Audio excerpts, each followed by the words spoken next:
est la seule génération du monde, pendant 15 ans, dans toute l'histoire du monde. Il faut bien comprendre ça.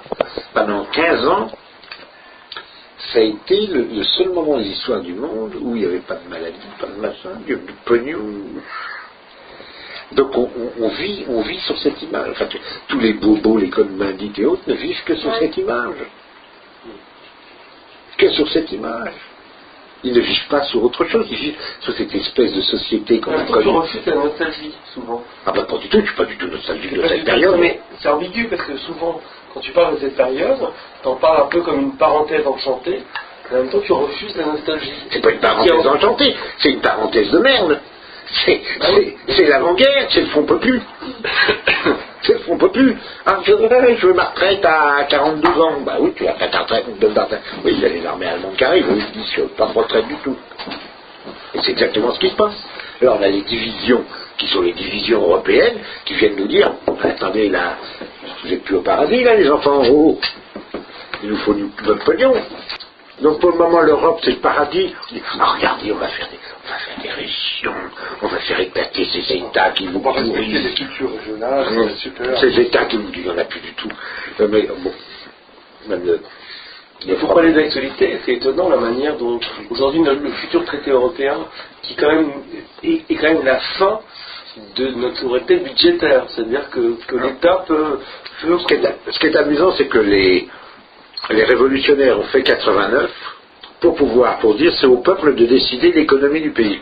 Une autre question que je me posais d'ailleurs, c'est en revenant au fondement, au fondement du royalisme, disons du royalisme sans le roi, si on peut dire.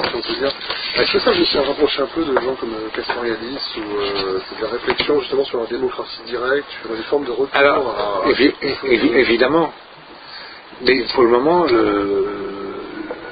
c'est un peu ce dont on va parler tout à l'heure, j'imagine. Oui, je pense que... Pour moi, il n'y a que trois systèmes, pour moi et puis pour les Grecs. Pour dire que je ne suis pas tout à fait tout seul à le penser, et en le pensant d'ailleurs à travers toute l'histoire et tous les gens qui ont essayé de penser, il n'y a que trois systèmes politiques. Il y a la monocratie, le pouvoir d'un homme, qui peut être une dictature ou une monarchie, on fera la différence. Il y a l'oligarchie, c'est-à-dire un groupe, pas forcément de financiers, mais qui peut être un groupe religieux ou autre, et puis il y a la démocratie, pouvoir du nombre, ou de ce qu'on appelle le nombre, parce que par exemple chez les Grecs, la notion de démocratie que nous on connaît n'a rien à voir du tout avec ce que disaient les Grecs. C'était quand même que, alors là-dessus, c'était que les Grecs. C'était une démocratie organique. C'était une démocratie ethnique. Oui. Ah oui, et puis alors une démocratie limitée à une vraie démocratie ethnique. Hein. Donc après, l'idéal grec, c'est d'arriver à faire cohabiter les trois. Pourquoi ? Parce que c'est les hommes qui sont comme ça. Les hommes ont envie d'être ensemble et de s'entraider, c'est de l'oligarchie. Idéologiquement, culturellement, intellectuellement, religieusement. C'est normal. Je ne vois pas pourquoi on n'aurait pas le droit d'entraider ses amis ou sa famille. C'est une forme d'oligarchie. La démocratie, c'est de dire que pour un certain nombre de choses, ça concerne tout le monde. Je ne vois pas en quoi, sous prétexte qu'il n'y a qu'un seul groupe doit diriger tout le monde. La monocratie, c'est le fait qu'il n'y ait qu'un seul. Donc évidemment, on peut dire, mais ça rejette les trois. Or, non.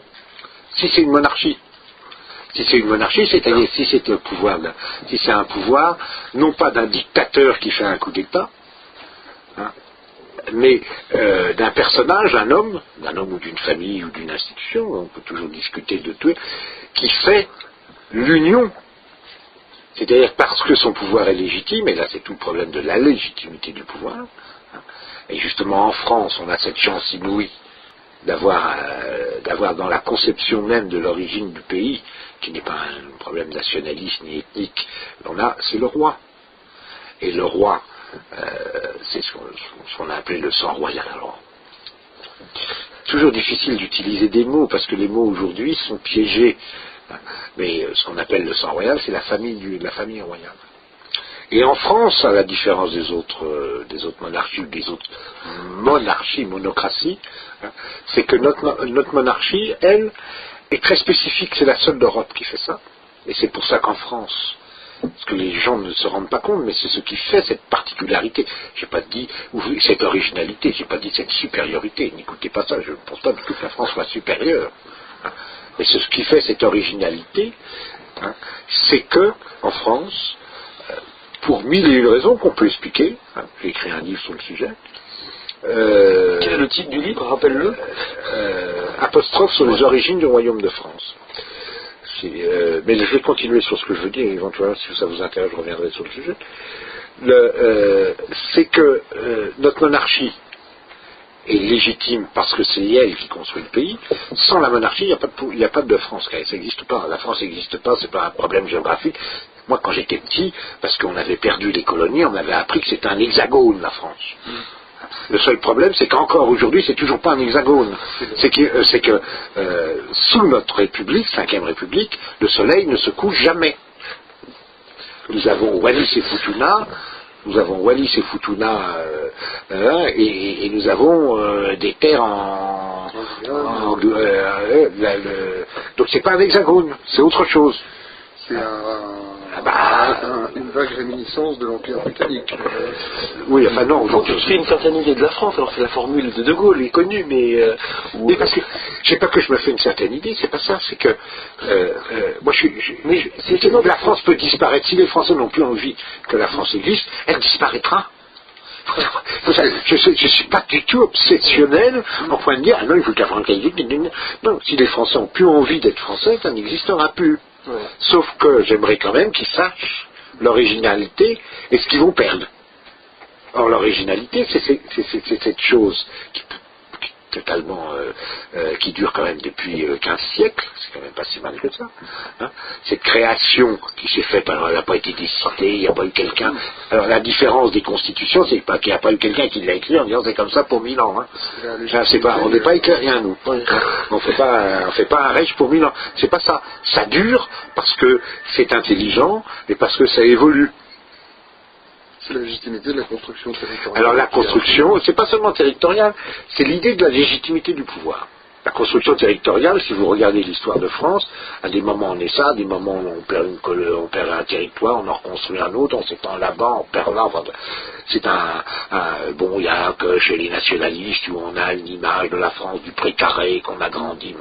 Bon, ça c'est un schéma merveilleux, mais qui n'a jamais existé, qui n'a jamais existé. Malheureusement, ça serait merveilleux, et si on pouvait dire, il suffit d'agglutiner des peuples, et on est grand et fort, et regardez comme la France est belle. Mais non, il y a des pays qui sont, je le disais il y a dernièrement, il expliquait, la Bourgogne, oui, une belle province, la Bourgogne, laquelle au Xe siècle, il y en a 3. Il y a la Bourgogne transjurane, il y a la Bourgogne capétienne, et il y a la Bourgogne impériale. Et pire encore, s'ils savaient, les Bourguignons, ils s'étendent jusqu'en Arles. Non, mais c'est pour ça, c'est les conquêtes territoriales, le fait de dire, ah, moi mon peuple a été là avant et il a le droit. Ben, c'est une absurdité. Il y a un livre là qui vient de paraître, qui est absolument passionnant, qui a été fait par un archéologue, on pourrait dire ça, un type absolument extraordinaire, qui a expliqué, qui a analysé comment, dans les années 30-40 en France et en Allemagne, les Allemands, les nazis, se sont servis de l'archéologie pour prouver l'ancestralité de leur conquête. Donc, tiens, alors, pour citer, de cette obsession des origines. Le titre juste. Là, j'ai pas le titre en tête. Je voudrais finir juste sur ça. Ouais. Donc, qu'est-ce qu'ils font? Ils vont rechercher. Leur problème, c'est de montrer que les premiers occupants, ce qui est faux, évidemment. Parce que avant eux, avant les Celtes, avant les Germains, il y avait déjà des gens. Hein. Mais peu importe, savoir qui c'est Cro-Magnon. Je ne sais pas qui était Cro-Magnon, je ne sais pas de quelle race était Cro-Magnon, moi. Ils ont, par l'archéologie et par les découvertes qu'on faisait, ils montraient, ils illustraient, donc ils aidaient les archéologues qui allaient dans leur sens, hein, à argumenter pour dire, regardez, c'était des Germains qui étaient là, ou les Germains sont passés là. Et les Allemands, les nazis, pas les Allemands, n'accusons pas plus les Allemands qu'il ne faut, même si quand même majoritairement ils ont été nazis. On disait, ah, ben, c'est très bien, donc ça nous appartient. Il y a pendant la guerre de 40 quelque chose que les Français ont oublié, parce qu'on parle toujours des deux zones. Mais non. D'abord, il y en a 5, il n'y en a pas 2. Hein. Et puis, il y en a une qui n'est pas une zone définie, qui est ce qu'on appelle la zone de peuplement. Qui va donc, qui prend la Lorraine, la Franche-Comté, et qui va sur une partie de la Bourgogne. Et là, dès qu'il y a une propriété française qui est en vente, on a le droit de la vendre qu'un Allemand. Ah, tiens, on n'en parle pas beaucoup, ça. Non, mais c'est l'exemple, c'est l'absurdité de baser l'histoire d'un pays sur la conquête territoriale. La France ne se fait pas sur une conquête territoriale, elle se fait sur l'identité du roi. Et parce que le roi de France ne dépend de personne. C'est ça son originalité. Tous les rois d'Europe, même l'empereur, dépend de quelqu'un. L'empereur dépend du pape. Le pape dépend de l'empereur. On parlait d'ailleurs tout à l'heure de Castoriadis. Au fond, le roi est un principe d'autonomie, en quelque sorte. Alors, mais totalement. Dire un peu Castoriadis de manière. Mais je pense qu'il ne serait pas complètement. Mais sur la c'est politique. C'est absolument passionnant. Quand on voit, on dit, ah, regardez, alors, Colette Beaune et des tas de gens comme ça font des tas d'analyses, qui sont justes d'ailleurs, parce que c'est vrai qu'on peut dire à telle date, le roi de France signe tel traité, puis il revient, et puis il prend le pays. Bon. Mais elle a raison, purement historique, elle a raison. Et qu'effectivement, l'Hexagone, c'est fabriqué par ses conquêtes, ses traités, ses trucs. Mais si l'Hexagone reste indépendant, c'est pourquoi?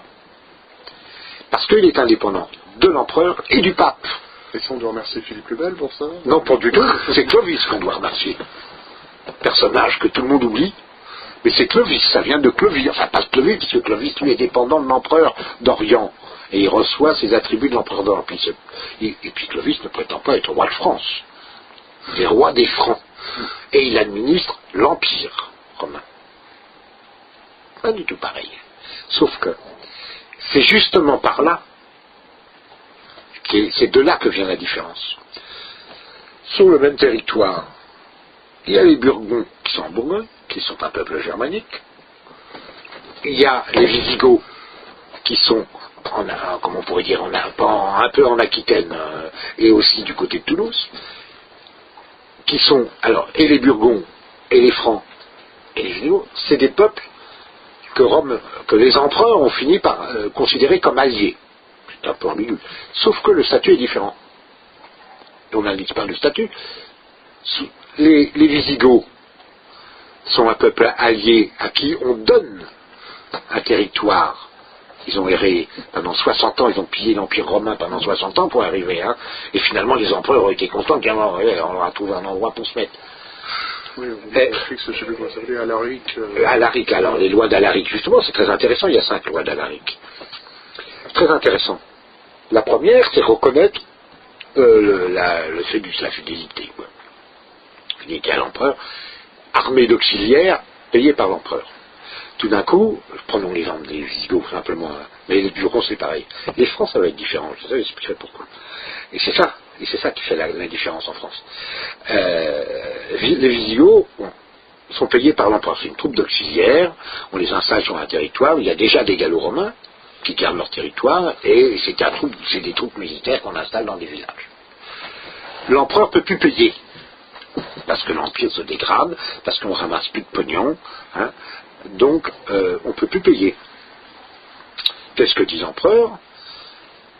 Prenez votre pognon, demandez-le au gallo-romain local. Voilà. Deuxième stade. Donc au début, on a besoin de 4 sous, on prend 4 sous, on a la paye, on fait la paye.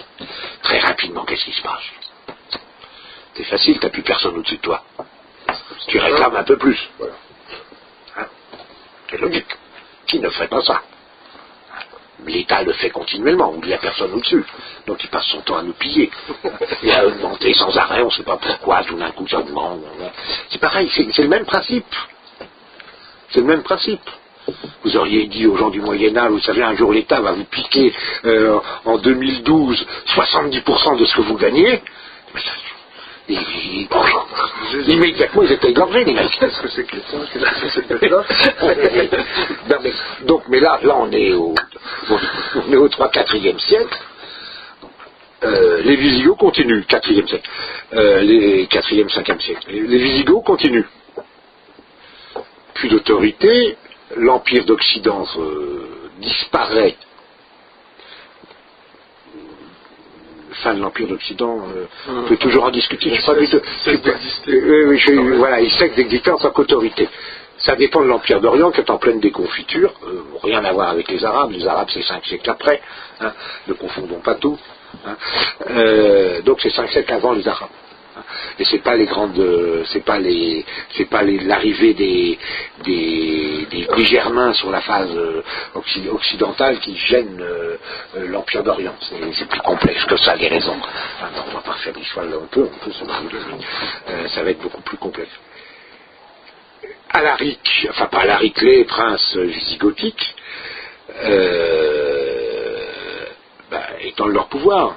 Et il faut administrer. Ils ont le pouvoir de l'Empire, ils n'ont pas le pouvoir romain, ils ont le pouvoir de l'Empire romain. Il faut administrer les gens. Et puis il faut installer ses familles. Donc on commence par décider qu'on pique le territoire des Gallo-Romains. Ça ne veut rien dire, c'est la force. C'est les gros beaufs avec leur grosse épée. Okay. Et les autres, ils sont là à regarder les oiseaux et à cultiver la terre. Profiter des terres provinces. Et voilà. Donc, et petit à petit, les lois d'Alaric, on ne gère plus. Et là, vous allez vite comprendre. Les lois faites par les Visigoths ne gèrent plus le problème des Visigoths, mais gèrent le problème du monde gallo-romain. En Burgondie, c'est la même chose. On gère les Visigoths et les Gallo-Romains, les Burgondes et les Gallo-Romains. Et donc on administrer, il n'y a pas de problème, mais sauf qu'on les administre avec les lois qui s'appliquent, non pas aux deux, mais ethniquement. Et on vole, ce que fait l'État, que fait tout l'État, il commence par voler un petit peu.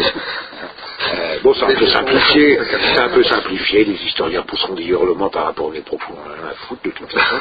Mais ils diront qu'est-ce que c'est ce cinglé, mais maintenant s'ils analysent, ils diront c'est vrai. Hein. Qu'est-ce qui se passe chez les Francs? Les Francs, les Visigoths et les Burgondes, c'est des peuples constitués, c'est des peuples avec 20, 30, 40 000 personnes. Hein, les Visigoths, ils viennent des Goths.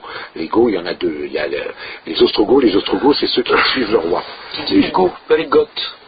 Je suis pas germanique, moi. On dit les Goths. Ah oui, les Visigoths. Non, mais non. Bon, ça fait qu'un détail. De toute façon, la façon dont je parle, oui.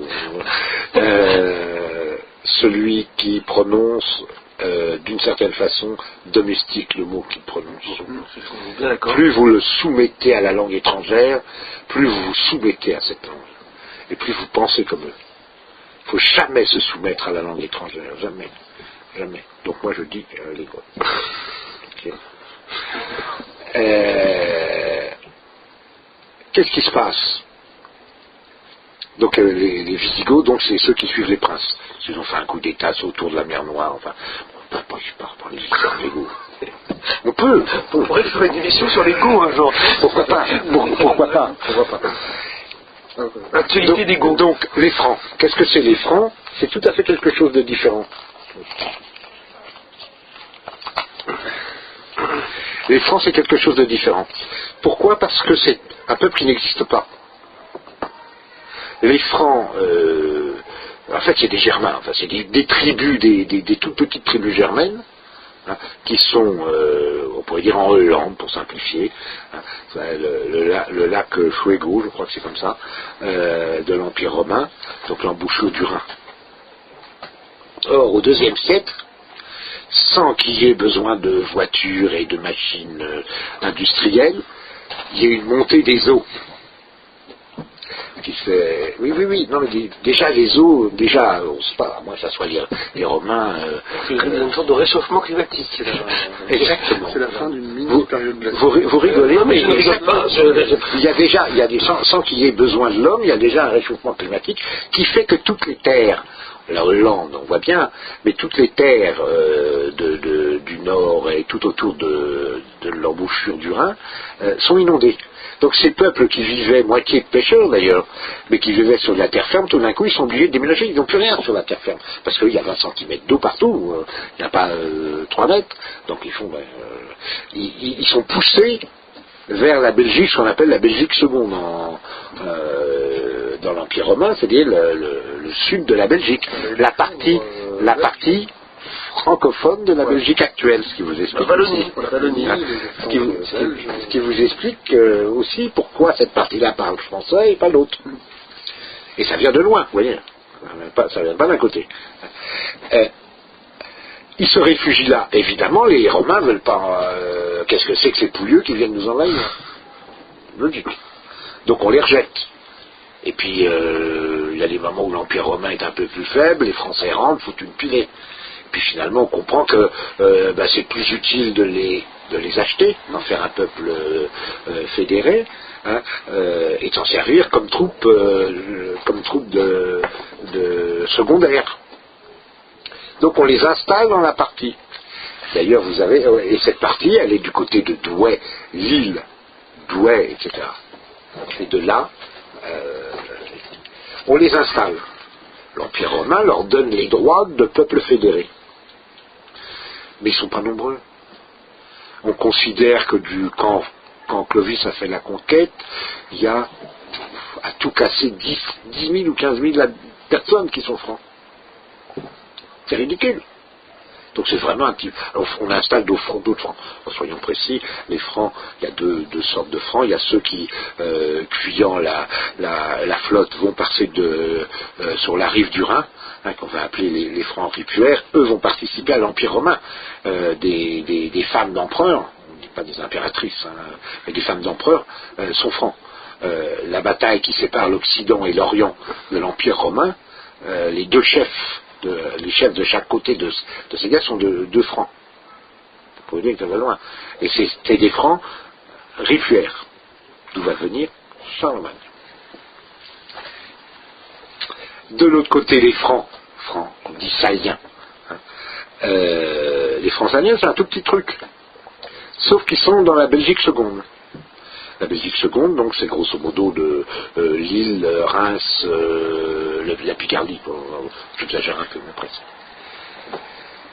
Au moment de l'effondrement, c'est un peuple, les Francs sont simplement des militaires auxiliaires dont le roi reçoit les attributs d'administrateur et administre, d'où la fameuse lettre de Saint-Rémy à Clovis, faites comme votre père, c'est-à-dire, expliquons aussi là une toute petite incidence, l'Église à l'époque est une administration romaine payée par l'empereur.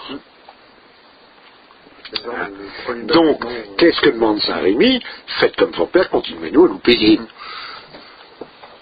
Et l'autre fait, ok, pas de problème. Le problème se passe, c'est qu'à Paris, il y a dénommé un chef romain qui s'appelle Siagrius, vient là se greffer le problème religieux, dont je n'ai pas parlé. Il n'a rien. Voilà. C'est que... avec un I. Oui. C'est pas le peuple rien. Il faut préciser. Non, mais c'est vrai que la confusion peut être... En ces périodes d'inculture, il faut toujours préciser que quand vous parlez arien, c'est une hérésie. Ne parle pas d'inculture, de méconnaissance. D'une méconnaissance de cette culture. Certes. Non, mais tu as raison. Les gens ont beaucoup de culture aujourd'hui. C'est une autre culture. Pas d'accord Ils n'ont plus de culture religieuse, en tout cas. Voilà ce que je voulais dire. Ça sûrement. Enfin, du moins, ces questions sont assez méconnues aujourd'hui. Oui, voilà, ça je suis assez organisme. Bon, ce qui fait qu'en fait, que ce soit les Burgonds et les Visigoths, ils sont à rien. Il y a trois tendances dans l'Église à ce moment-là. Il y a la tendance qu'on appelle la tendance pélagienne, qui est surtout dans le sud, du moine Pelage. Alors les différents, je m'en souviens plus beaucoup, c'est complexe, il y a le problème de la christologie. La nature du corps du Christ. Et donc il y a les Ariens, et il y a les Augustiniens, pour simplifier. Alors, même s'ils ne s'appellent pas Augustiniens à l'époque. Or, le clergé de Reims, dont dépend Clovis, est augustinien. Il y a des augustiniens partout, il y a des pélagiens partout, donc c'est assez mélangé. Sauf que si Agrius choisit de s'allier pour des raisons de possession, avec les Ariens. Donc évidemment, le clergé augustinien n'y a pas question. Et c'est une des raisons pour lesquelles Clovis avance. C'est pas la seule raison, il y a aussi il y a plein d'autres raisons, mais c'est une des raisons qui fait que quand Clovis va avancer, il va avancer avec les augustiniens. Et pourtant, c'est pas un choix politique évident à l'époque pour que... Alors, c'est que il n'a rien donné, non. Pour lui, non, mais c'est pas du tout un choix politique, c'est le choix il se fait par un choix. C'est la seule religion qu'il connaît dans son coin. D'accord. La religion de Rome, c'est le christianisme augustinien de Saint-Rémy. C'est une brute, Clovis. Donc, j'exagère un peu, parce que le mec est intelligent. Il l'a prouvé par la suite. Mais ce que je veux dire, c'est que, pour lui, c'est pas un croyant, il n'est pas chrétien. Hein. C'est logique. C'est normal. L'Empire romain, c'est cette religion-là. C'est intéressant que il y en a une autre qui se pointe. Mais qu'est-ce que c'est que cette histoire? Moi, je suis la force armée, hein, ce qu'il veut, c'est qu'il y a la guillotine, c'est tout. On va pas commencer à compliquer les choses. Voilà, et évidemment, comme dans, pas seulement en France, d'ailleurs dans toute l'Italie, partout, il y a plein de prêtres augustiniens, comme, évidemment, c'est une espèce de cinquième colonne qui prépare la libération. Pour les chrétiens augustiniens, c'est une libération. Et c'est comme ça qu'il peut avancer et conquérir. Alors, là où la nature est différente, c'est que Clovis, c'est une tribu barbare, qui n'a pas de loi. Les Romains vont fabriquer la fameuse loi salique. Qu'est-ce que c'est la loi salique? C'est simplement ce qu'on appelle une loi de vendetta. C'est-à-dire que tu m'as volé une chèvre, je te vole ta femme, tu m'as... enfin j'exagère, mais tout est quantifié. Elle s'appuie un peu quand même sur le Vergelt germanique, c'est-à-dire la loi de l'équivalence qui régule la vendetta en fait. C'est parce que les Gallo-Romains l'écrivent, ça je suis tout à fait d'accord avec ce que tu viens de dire, les Gallo-Romains l'écrivent pour qu'elle soit compréhensible des Francs. Et donc c'est la loi des Francs. La loi des Francs. C'est pas la loi de la France, c'est la loi des Francs. Précise bien. Et les Francs, quand ils font toutes leurs conquêtes, ils font des conquêtes assez vite, ça dure très peu de temps. Tout d'un coup, ils se retrouvent à administrer des gens qui ont déjà des lois, et ils sont gallo-romains. Donc la loi des Francs s'adresse aux Francs. Elle ne s'adresse pas aux gallo-romains. Elle ne s'adresse pas aux Burgonds. Elle ne s'adresse pas aux Visigoths. Ils gardent leur loi. Et le roi des Francs, hein, et le chef représentant l'empereur, il n'est pas roi de France, hein, il est le chef représentant l'empereur, donc il administre l'empire dans la partie franc, le royaume des Francs. Mais il administre en respectant les us et coutumes des uns et des autres. Comme il y a une majorité de gallo-romains, tous les gallo-romains retrouvent leur loi gallo-romaine. Et les Visigoths, bon, les Visigoths en plus on les balance en Espagne, hein, etc. Et c'est cette particularité qu'on va retrouver, qu'on trouve à l'origine chez Clovis, qu'on va retrouver pendant tout, sauf au moment de la période carolingienne, mais qu'on va retrouver, qu'on retrouve même encore maintenant. Cette transcription juridique. C'est-à-dire que le roi, parlons des choses simplifions, le roi n'est pas propriétaire du royaume, il administre le royaume, il l'unifie par sa personne, mais il ne l'unifie pas par ses lois. C'est sa personne, donc la famille, le sang royal qui unifie. C'est ça la grande leçon de Clovis. C'est pas par la conquête, bien évidemment il y a de la conquête. Je suis pas là en train de dire tout est gentil, etc. Ça fait une originalité, ce qui crée une originalité de ce royaume des Francs, qui va être Alors il va devenir royaume petit à petit, héréditaire, avec des guerres, d'ailleurs ils vont s'entretuer, c'est pareil, donc, parlons de cette brave petite Sainte Clotilde, elle est sympa Sainte Clotilde, mais enfin, bon, elle devait être très chrétienne, j'en doute pas une minute. Sauf que quand ses petits-fils, alors il faut savoir chez les Francs, pour que quelqu'un ne soit plus dynaste, il fallait le tondre. On le tuait ou on le tondait. Le tondre, c'est le mettre en religion. La tonte, c'était presque un scalp. Hein. Ah oui. Bah oui, il ne fallait pas que les cheveux repoussent. Hein. Ah oui, oui. Parce que la marque des rois francs, c'est les cheveux longs. C'est pas. Alors que les Romains, ils ont les cheveux, oui, ils sont. Skinhead romains. Oui, ils sont des skinheads. Là, oui, c'est pas l'image. C'est pas l'image qu'on en a.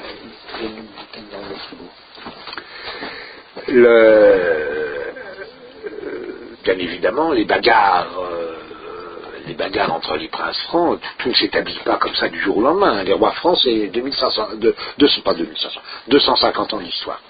Hein, grosso modo, entre 500 et 700, à peu près, 450, 700, c'est à peu près ça. C'est 2 siècles et demi d'histoire. Non mais, c'est très long. Réfléchissez aujourd'hui, revenez 2 siècles et demi en arrière.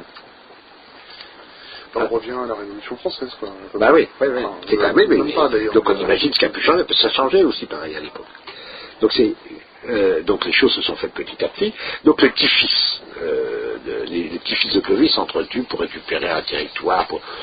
C'est-à-dire que là aussi une des choses que j'ai peut-être un peu omis de vous dire, ce qui est absolument passionnant, c'est que cette histoire, dans le royaume des Francs, chaque fils hérite, il y en a un qui hérite du royaume et chacun hérite d'une partie.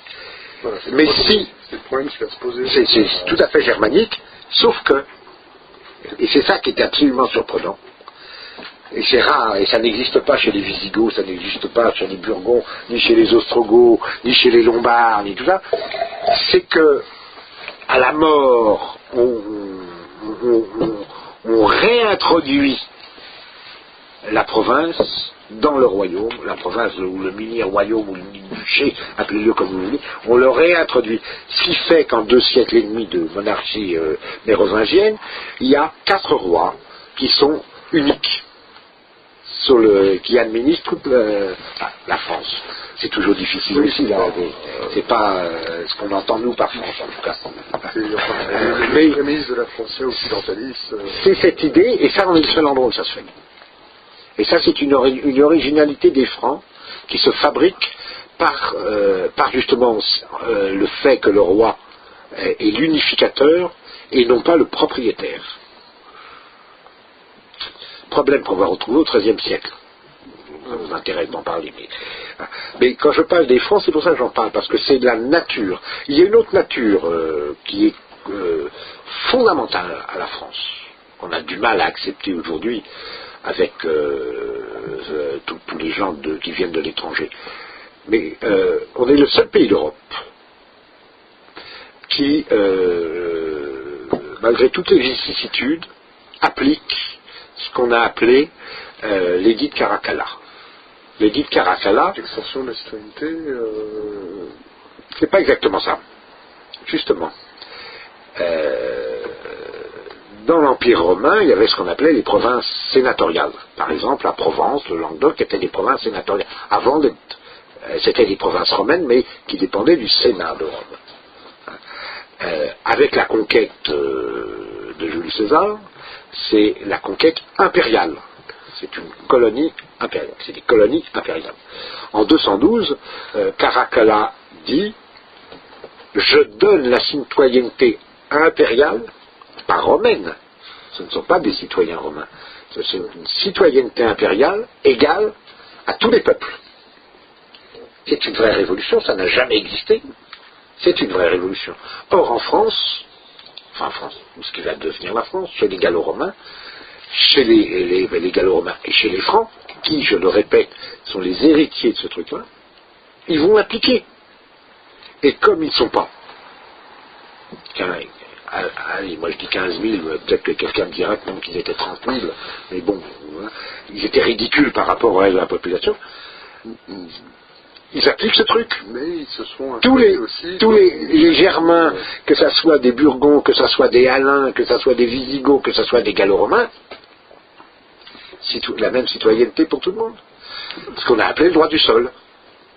Vous naissez sur le sol, vous êtes français. Enfin, ce qui fait que, bon, maintenant aujourd'hui on dit vous êtes français, avant on disait vous êtes tout enfant, même né d'étranger, est français et sujet du roi de France. C'est le droit du sol qui remonte à la manière dont on a réglé le problème de la citoyenneté romaine. Et à Clovis, vous vous rendez compte ? C'est une limite. Alors on est le seul. Même les Romains abandonnent ça très vite. Ben, les Romains, forcément, puisque eux, ils retournent à leur Sénat romain.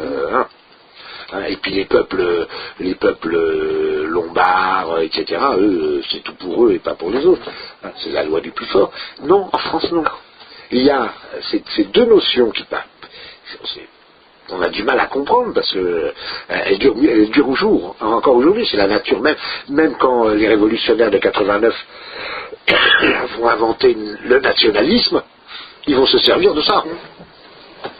Ce qu'il faut dire d'ailleurs, c'est que Caracalla, ça a été un cauchemar pour le Sénat romain parce que il a pondu cette loi qui emmerdait le Sénat romain en 212. En 212. En plus, il avait la mauvaise habitude de se pointer en cuirasse au Sénat, ce qui était assez mal reçu en général, ce qu'il a fait apparaître vraiment comme un mauvais.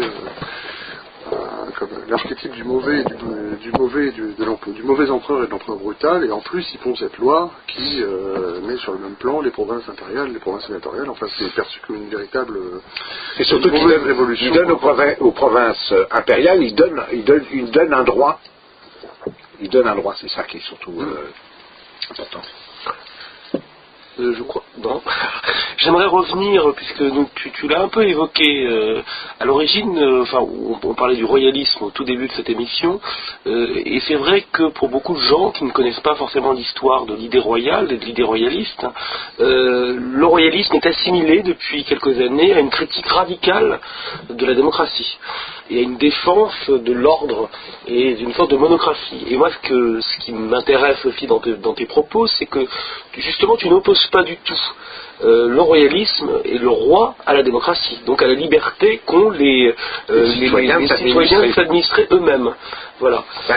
Et d'ailleurs, tu opposes souvent démocratie et république, ce qui peut paraître pour certains, en tout cas, ça me paraît pour moi en tout cas une évidence, c'est que une république oblige à réduire l'homme et femme, bien sûr, à l'état de citoyen. On est réduit à l'état de citoyen. C'est pas quelque chose qui est en plus, c'est quelque chose qui est en moins. Pourquoi ? Parce qu'un homme, femme générique, mais attention, parce que maintenant on peut te condamner pour misogynie. Donc c'est absurde, mais bon, c'est comme ça. Prenons un exemple. Aujourd'hui, en ce moment, en France, il y a des mahométans qui prient d'une certaine façon. Pas de la même que les chrétiens ou que les protestants ou que on dit oh là on va être en dehors de ce problème d'être envahi. Mais au nom de quoi on doit leur dire comment ils doivent prier? Ça c'est la République. On dit même il faut administrer, il faut quand même savoir qui est quoi. C'est le problème de la religion, c'est pas le problème de l'État. C'est là où la laïcité devient une religion. J'ai pris cet exemple exprès parce que je sais qu'il est actuellement, mais on peut le dire pour beaucoup de choses. On peut le dire tout à fait par exemple pour autre chose. Il y a des tas de gens en France qui refusent les vaccins. Mais ces gens-là je ne sais pas, en tout cas il y a quelques années, je ne sais pas dans quel état c'est aujourd'hui, mais ces gens-là, on leur dit mais vos enfants n'ont pas le droit d'aller à l'école quasiment s'ils n'ont pas leur vaccin. Et on fait les vaccins d'office aux gosses. Et pourquoi s'il y a des gens qui refusent les vaccins, c'est une liberté, c'est une conception qu'on a de la société. Il y a des endroits, il y a des familles qui viennent de l'étranger, par exemple polonaises, pour pas prendre de pire, qui ont envie de parler chez eux polonais, et que leurs enfants parlent polonais. Comme avant, certaines personnes parlaient provençal, dans ma famille on parlait provençal, dans d'autres on parlait breton. En quoi ça emmerde la République? Si ça emmerde la République. Mais pourquoi? L'exemple. C'est quoi l'origine de cette haine républicaine contre Mais parce que la République. C'est pas moi, c'est pas ça. C'est pas la République, c'est pas la République qui m'emmerde. Bien sûr, ça ne m'emmerde pas du tout. C'est une évidence que je suis républicain comme tout le monde à ce niveau-là. C'est l'idée. Quand j'écris sur les frontons liberté, égalité, fraternité, outre que ça ne va pas du tout ensemble, les trois se contredisent, hein, mais ça, bon, je ne suis pas le premier à le dire, ni personne ne l'a dit avant moi, et même des républicains d'ailleurs. C'est l'idée que, par exemple, pour moi, l'égalité, ça n'existe pas. Une société, la vie en société doit permettre de donner des chances, ou le plus de chances possible à tout le monde. Sinon, on ne vit pas en société. Sinon, c'est pas la peine, on en est avec une massue à la main, on tape sur la gueule du voisin pour lui piquer sa bonne femme ou sa chèvre. Donc, vivre en société, ou les deux, vivre en société, c'est le fait de dire, ben voilà, on se civilise, on est vraiment civilisé, on ne tape plus sur le voisin à coup de massue. Bon. Et l'égalité, c'est de faire en sorte, l'égalité, la vie en société, c'est de faire en sorte que même le plus pauvre dans une société, puisse aller à l'école, puisse faire des études, et je pourrais le prouver sous la monarchie, ça a existé plein de fois, il n'y avait pas besoin de le marquer sur le fronton des machins, ça existe.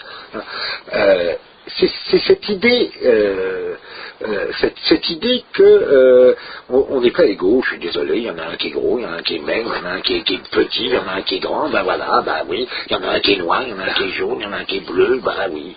On n'est pas égaux. Et les bonnes femmes ne sont pas égales. Il y en a des grosses, des petits seins, des gros culs, des petits culs. T'imagines, ben oui, on n'est pas égaux. On n'est pas égaux, et en plus, on ne plaît pas tous à celui à qui on aime plaire. C'est con, mais on peut le dire pour plein de choses.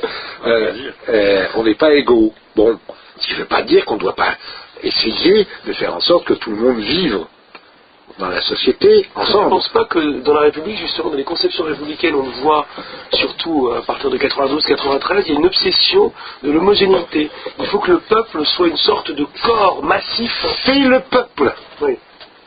C'est le peuple. C'est la nation et le peuple. Sous la monarchie, il y avait des nations. On était de la nation bretonne, de la nation provençale, de la nation machin. Ça voulait dire quoi? Ça voulait dire qu'on était de tel endroit.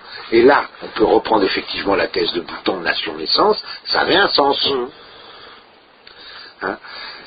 Même on me dit la monarchie a centralisé. Évidemment, tout pouvoir politique est obligé de centraliser. Mais quand on centralise avec en face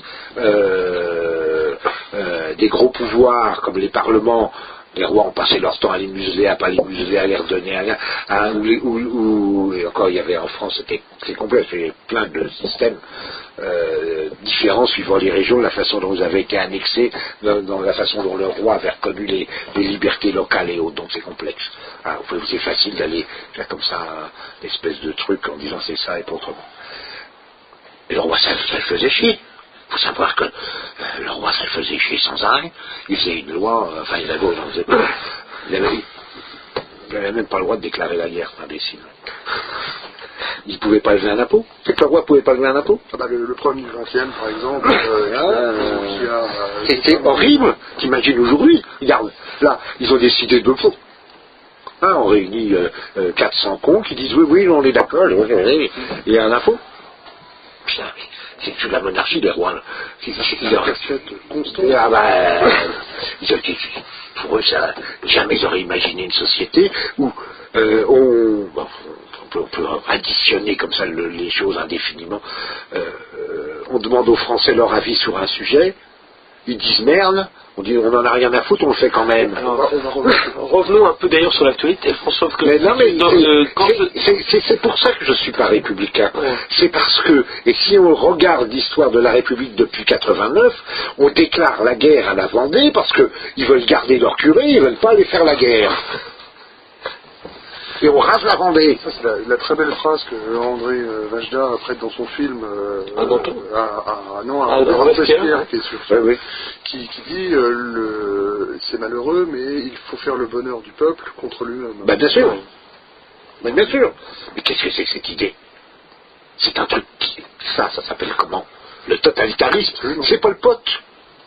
C'est Pol Pot. D'ailleurs un grand admirateur de la Révolution française, me semble-t-il. Alors justement, c'est ça qui est intéressant. Et moi je dis, cette société, alors on me dit, mais non, c'est plus pareil, regardez, aujourd'hui on vote, mais c'est pareil. C'est exactement pareil.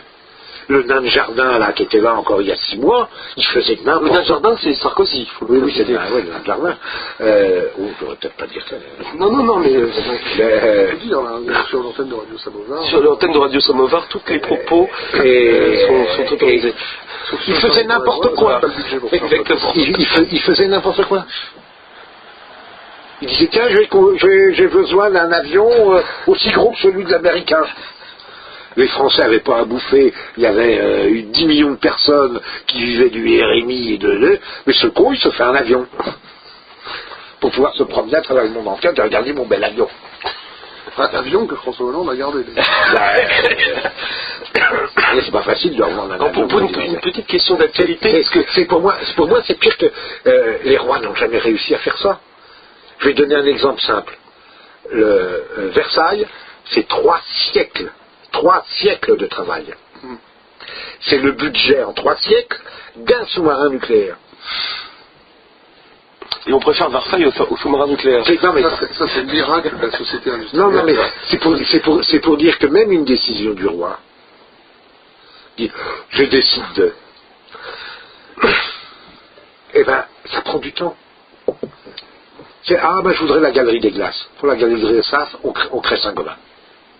On va à Venise, on regarde les glaces de Venise, et on crée Saint-Gobain. Et 20 ans après, on a la galerie des glaces la plus belle du monde. C'est le temps le plus long, c'est-à-dire... Sauf que ça n'a rien à voir avec c'est pas Mitterrand qui me construit en 3 ans la BNF qui est totalement inutilisable, oui. qui est un camp de concentration pour livres.